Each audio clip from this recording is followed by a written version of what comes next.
मगनपुर एक बहुत ही सुंदर गांव था। गांव के चौराहे पर एक विशाल बरगद के पेड़ के नीचे छगन का मटन हांडी का ठेला लगा करता था। शाम होते ही बरगद की ठंडी छांव में छगन की मटन हांडी की सौंधी खुशबू बिखर जाती। लकड़ी की धीमी आंच पर पके उस लजीज मटन का स्वाद लेने के लिए दूर दूर से लोग आते और पेड़ के नीचे बैठकर उस महफिल का आनंद लेते। वाह छगन भाई, क्या कमाल का स्वाद है।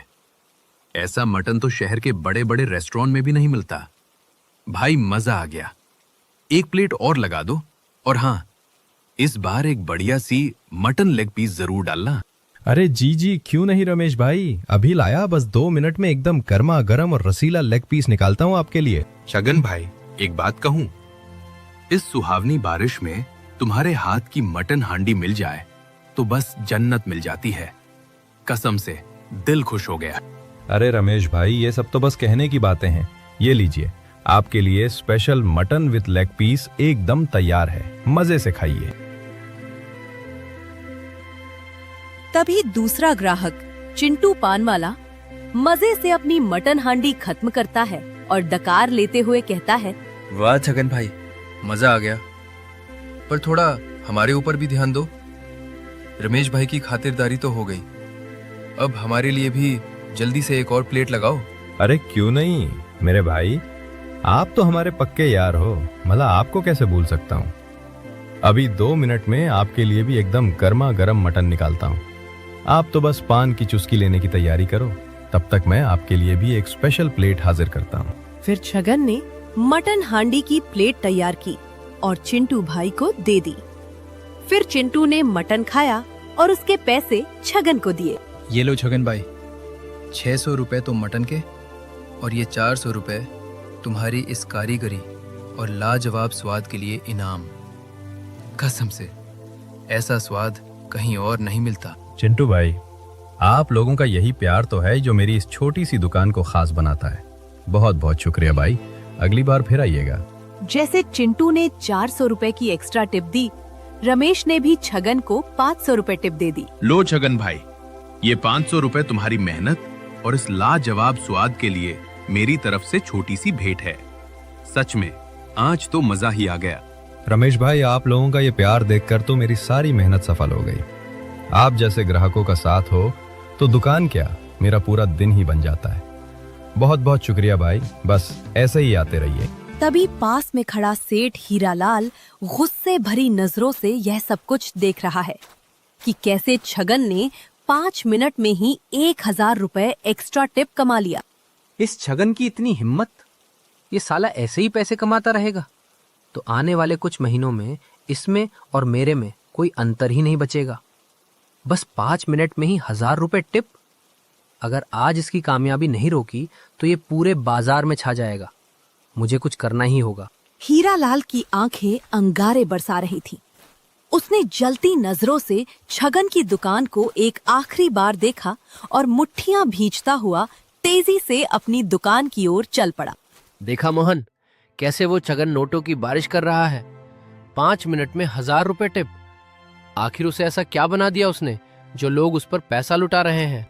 सेठ जी, सुना है उसके मटन का स्वाद ही कुछ अलग है। लोग दूर दूर से उसके हाथ की मटन हांडी चखने आते हैं। स्वाद क्या है उसके पास? सारा खेल इस रईसी के दिखावे का है।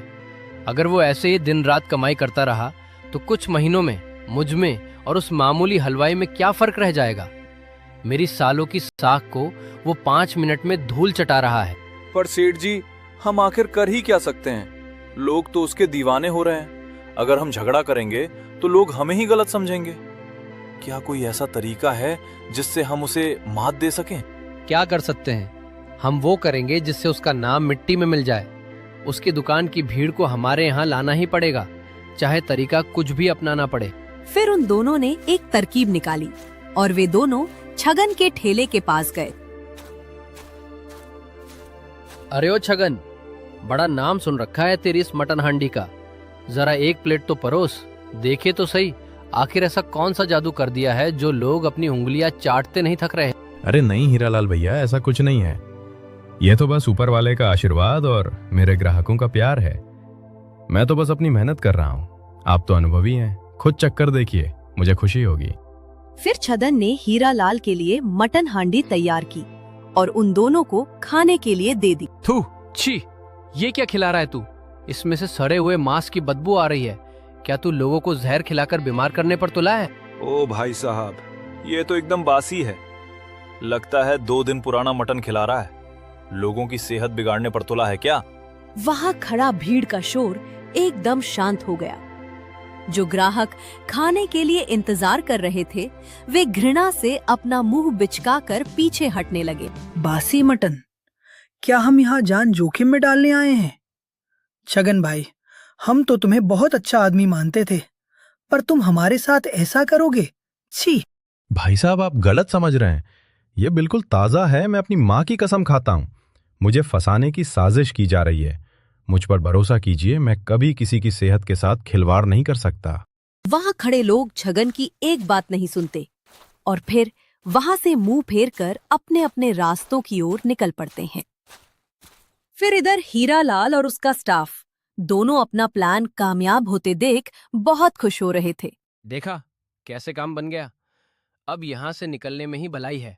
अगर लोगों को शक हुआ या छगन ने पलटकर कुछ कहा तो हम फंस सकते हैं।